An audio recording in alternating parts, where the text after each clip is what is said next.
MP no Rádio. O Ministério Público do Paraná, mais perto de você. A área que mais leva pessoas a procurarem atendimento com os promotores de justiça do Ministério Público do Estado do Paraná é o direito de família. De março de 2017 a março deste ano, 41.602 pessoas buscaram a instituição com dúvidas nessa área de direito de família. Isso representa 1 de cada 3 atendimentos feitos pelos promotores de justiça nesse período. E entre esses atendimentos, a principal demanda está relacionada a alimentos, ou seja, a pensão alimentícia. Para falar sobre esse tema, nós recebemos no programa MP no Rádio de hoje a promotora de justiça Vivian Patrícia Fortunato, que atua na 8ª Vara de Família em Curitiba. Doutora Vivian, como o Ministério Público do Paraná trata de questões ligadas à pensão alimentícia? As pessoas podem procurar a Promotoria de Justiça para tratar desse tema?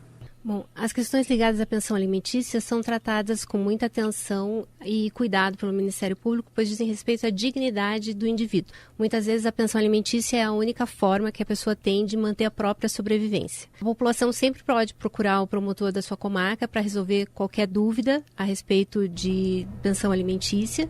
Também, se houver um consenso entre as partes, pode ser tentado um acordo na presença do promotor e esse acordo pode ser posteriormente executado, caso haja descumprimento. E deve procurar sempre um advogado para ingressar com ação nas comarcas quando ele tem essa possibilidade ou quando tem a Defensoria Pública. Quando não há a Defensoria Pública na comarca, nem advogado, não tem a pessoa outra condição, ela pode, em alguns casos, o Ministério Público pode entrar com ação de alimentos, mas não é para todas as pessoas. E isso necessariamente tem que ser uma ação judicial ou pode ser feito simplesmente um acordo entre as partes? Pode ser feito um acordo na presença do promotor. Se esse acordo for submetido à homologação do juiz, ele passa a ser um título judicial, pode ser executado inclusive quanto rito de prisão. Se ele não for homologado, ele pode ser executado, mas aí não mais com prisão, né? E quem é que tem direito a receber a pensão alimentícia? Em que caso se aplica a pensão alimentícia? Existem 2 tipos de pensão alimentícia. A pensão alimentícia decorrente do poder familiar, ou seja, dos pais em relação aos filhos.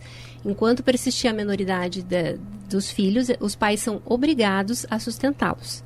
A partir do momento que o filho faz 18 anos, isso não quer dizer que o pai se eximiu dessa responsabilidade. Surge a responsabilidade decorrente do parentesco e da solidariedade. Qualquer parente pode pedir alimentos para prover a própria subsistência.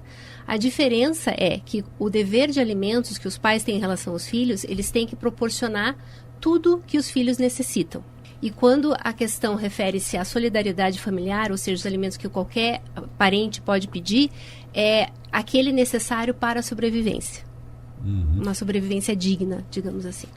Provavelmente o caso mais comum deve ser de casais que se separam e ambos, né, pai e mãe, têm que contribuir financeiramente para a manutenção do filho, certo?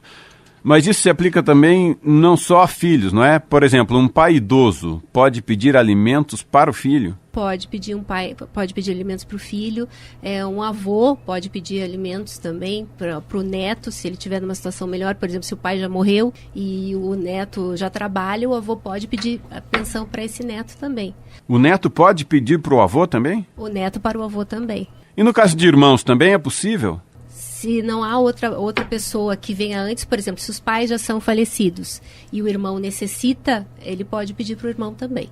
Isso é muito interessante. Então, o parentesco cria esse vínculo. Ele cria um vínculo de solidariedade, né? Ele cria uma obrigação de alimentos. Só que esses alimentos, assim, você só vai pagar se você realmente tiver condição, tiver disponibilidade e se a pessoa realmente provar que precisa. Não é uma coisa tão certa, assim. Sim. Isso o juiz vai analisar para decidir? Vai analisar caso a caso. Existe um tempo pré-determinado para pagamento de pensão? Ela dura um prazo definido? Não, dura enquanto durar a necessidade. Então, num caso, por exemplo, em que o juiz estabeleça que uma pessoa tem que pagar pensão para outra, com o passar do tempo, o pagador pode alegar que não tem mais condições de pagar ou que a pessoa que recebe não precisa mais? Aí ela entra com uma revisional. E daí ela pode diminuir esse valor ou até mesmo uma exoneratória para acabar com essa pensão. Perfeito. E quem recebe também pode pedir a revisão para aumentar a pensão, se for o caso? Por exemplo, se o pagador ganhou na loteria. Aí porque geralmente comprovada a necessidade de mais, né, ela vai poder pedir mais. Portanto, está bem claro que tudo está ligado às necessidades básicas da pessoa que recebe. A necessidade básica da pessoa, não é porque o outro ganhou na loteria que ela vai pedir R$1 milhão, né? E no caso de separação, os ex-cônjuges também têm a obrigação de pagar pensão um para o outro? Como é que funciona? Quando um for dependente do outro, né, aí pode surgir essa obrigação. Às vezes, em alguns casos de pessoas mais velhas, né, que ficaram casadas muito tempo e nunca se inseriram no mercado de trabalho, tem uma dificuldade, uma falta de qualificação, o outro cônjuge tem o dever de prestar alimentos.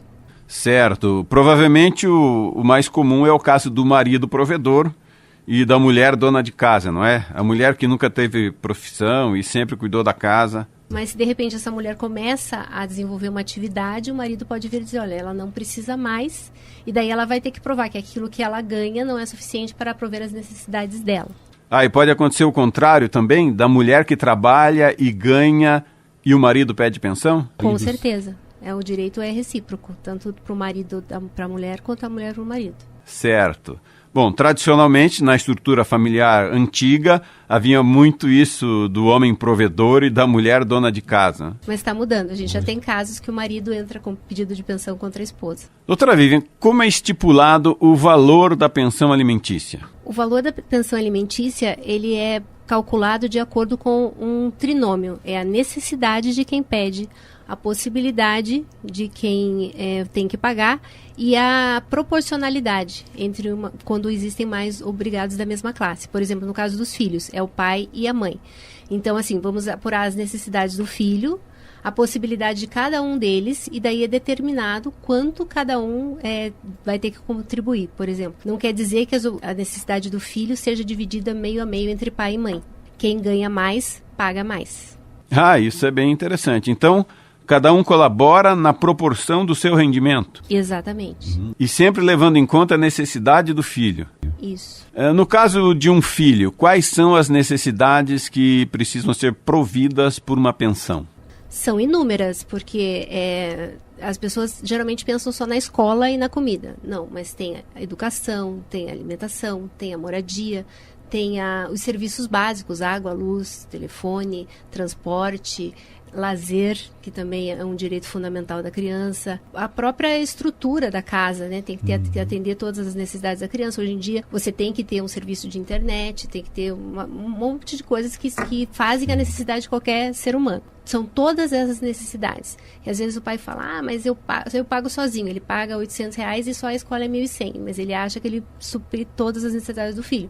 Não é. Existe um conjunto de necessidades que tem que ser atendidas. E no caso de uma separação em que a guarda é unilateral, por exemplo, o filho mora com a mãe, entra nessa conta aquilo que a mãe já provê na casa? Por exemplo, a mãe paga a internet, compra comida, isso já é considerado parte da obrigação dela com o filho? Sim, ela já está contribuindo, né? É feito todo um levantamento de todas essas necessidades e ver o que ela contribui, porque na verdade, assim, se a mãe já provê um serviço de internet e, por exemplo, mora ela e a criança na casa, presume-se que 50% desse seja da criança. Desses 50%, metade, no caso, hipoteticamente, seria a responsabilidade da mãe e metade do pai. Então, entraria na necessidade da criança um valor reduzido que também teria que ser suprido pelos alimentos. Certo.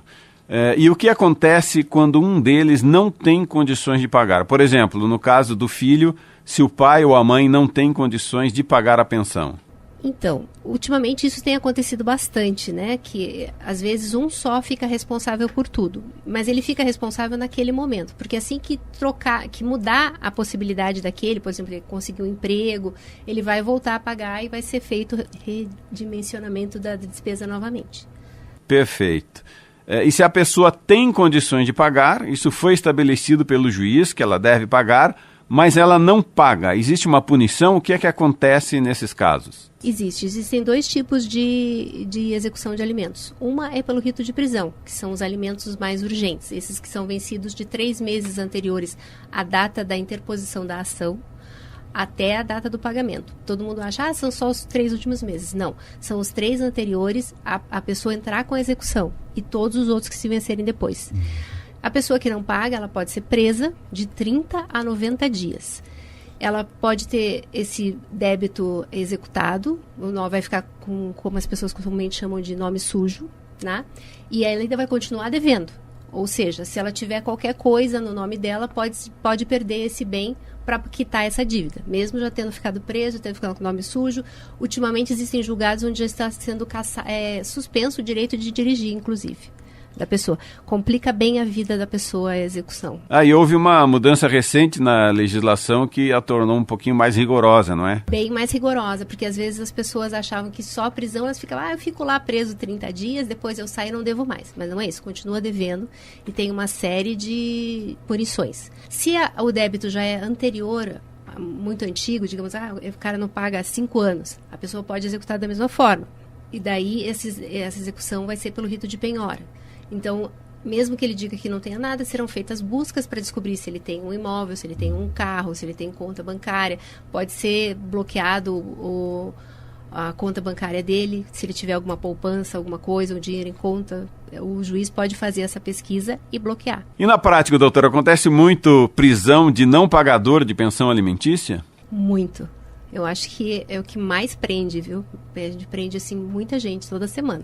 Nossa, então a pessoa tem que pagar mesmo, né? E é engraçado, porque a pessoa não paga, na hora que ela vai presa, assim, dá 5 horas, surge o dinheiro.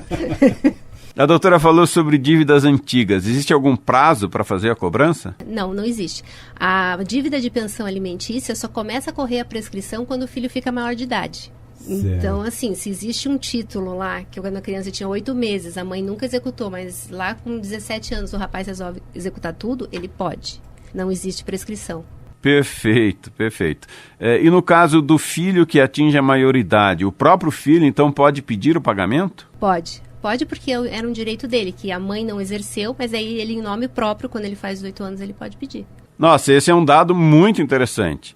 Porque pode acontecer, por exemplo, que a mãe tem alguma dificuldade ou por alguma razão de relacionamento, ela prefira não cobrar alguns meses de pensão, que não foram pagos, mas o filho, então, completando 18 anos, pode resgatar isso e cobrar judicialmente? Pode.